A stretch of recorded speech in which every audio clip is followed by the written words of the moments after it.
অনেক বাবার বাড়িতে বিয়ের আগে সুখ, বিয়ের পরে নয়। নিজের মুখে শুনুন। অনেক মেয়েরা মনে করে সুখ মানে বাপের বাড়ি।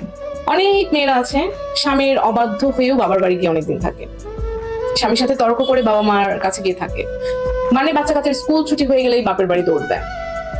হাজবেন্ড চাচ্ছে না, পছন্দ করছে না, বাপের বাড়ি চলে যায়। অনেক মেয়েরা মনে করে বাবার বাড়ি অনেক অনেক সুখ। কিন্তু একটা ডিভোর্সি মেয়ের কাছে গিয়ে কিছুক্ষণ জিজ্ঞেস করবেন বাবার বাড়ি কেমন সুখ, খুব ভালো অ্যান্সার দিয়ে দিবে। বাবার বাড়ির চেয়ে জাহান্নাম আর বড় জাহান্নাম পৃথিবীতে নাই। অনেক ডিভোর্সি মেয়ের কথা শুনেছি, তাদের একটাই কথা, আমার সিদ্ধান্ত ভুল ছিল, আরেকটু যদি মানিয়ে নিতাম, আরেকটু যদি ধৈর্য ধরতাম, আরেকটু যদি অপেক্ষা করতাম, আরো 2টা বছর যদি সংসার করতাম, তাহলে আমার এই সংসারটা টিকে যেত, আমার এই ভুলটা থাকতো না, আমি অন্যের কথা শুনে কাজটি করেছিলাম, আমি অন্যের দ্বারা প্রভাবিত হয়ে কাজটি করেছিলাম। এরকম কথাই তারা শোনা যায়। এবং বিশেষ করে ডিভোর্সি মেয়েদের কাছে একটা জিনিস জিজ্ঞেস করবেন, বাবার বাড়িতে কেমন সুখ ডিভোর্সের পরে। একটা কথা বলি, প্রাপ্তবয়স্ক মেয়েদের সুখ স্বামীর বাড়িতেই, প্রাপ্তবয়স্ক ছেলেদের সুখ তাদের চাকরিতে, এর কোনো বিকল্প নাই। কারণ একটা চাকরিজীবী ছেলে যখন বেকার হয়ে আবার বাবা মার ঘাড়ে পড়ে, তখন বাবা মা তাকে আর ভালোবাসে না, কারণ এতদিন তার টাকা পয়সা দেখে ফেলেছে, এখন ওই শূন্য ছেলেকে দেখতে ভালো লাগে না। অনুরূপ ভাবে একটা মেয়ে তার স্বামীর সাথে হাসি খুশিতে চলছে, সংসার করে খাচ্ছে, বাবা মা আনন্দে আছে, তারপর আপনি সংসার ছেড়ে দিয়ে বাবা মার ঘাড়ের উপরে গিয়ে উঠলেন, বাবা মার কাছে তো আপনি স্বাভাবিকভাবে একটা বোঝা হয়ে যাবেন।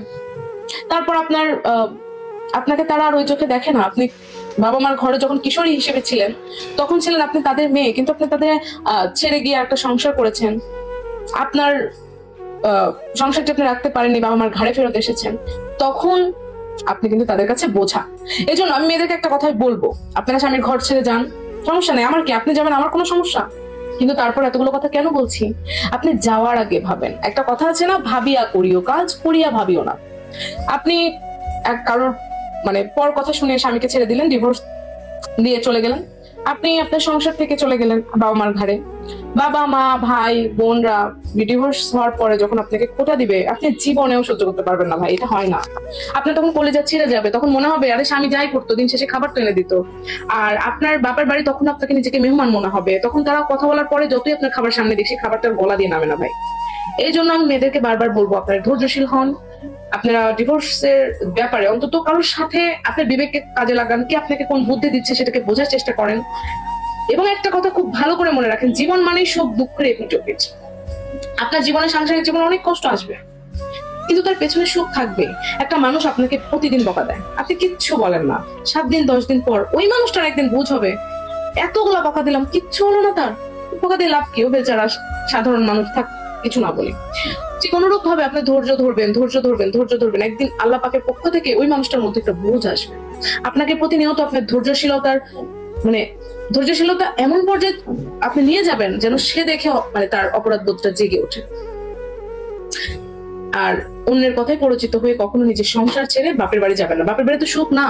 একটা মেয়ের জন্য বিয়ের আগে বাবার বাড়ি যতটা মধুর, মেয়েদের মাথার মধ্যে ওইটাই কাজ করে যে আমার তো অনেক আদর আপ্যায়ন, আমি তো অনেক কিছু জীবনে দেখছি, আমার বাপ মা আমার জন্য একদম জান প্রাণ উজাড় করে দেয়। বা একটা মেয়ের যখন বিয়ে হয়ে ডিভোর্স হয়ে যায়, ওই মেয়ের জন্য বাপ মা জান প্রাণ উজাড় করে দেয় না। একটা ডিভোর্স মেয়ের সাথে কথা বলে ডিভোর্স দিবেন। আপনারা যদি মনে করেন আপনার সংসারে তুমুল অশান্তি, তুমুল কষ্ট, আপনাকে একদম ডিভোর্সে যাইতেই হবে, যদি এরকমটা মনে হয়, তাহলে আমি আপনাকে একটা কথা বলি, আপনি ভাই কারোর কাছে যাওয়া লাগবে না, কোনো ডক্টর কনসাল্ট করা লাগবে না, কোনো আত্মীয় স্বজন বন্ধু বান্ধব কারোর পরামর্শ নেওয়া লাগবে না। আপনি খুঁজে বের করবেন যে কোনো ডিভোর্সি মেয়ে ডিভোর্সের পরে বাবার বাড়িতে থাকে, তার অভিজ্ঞতাটা জানার চেষ্টা করবেন, তখন সে আপনাকে বুঝাই দিবে আসলে কোনটা আপনি করবেন, কোনটা করবেন। একদম সত্যি কথা, কিন্তু পুরুষ মানুষের মধ্যে সব থেকে বেশি যেটা কম সেটা হচ্ছে ধৈর্য। রাগ বেশি, অভিমান বেশি। আর বউ মানে কি, বউ হচ্ছে সকল পরিস্থিতিতে বুদ্ধিমত্তার সাথে সমাধান করা।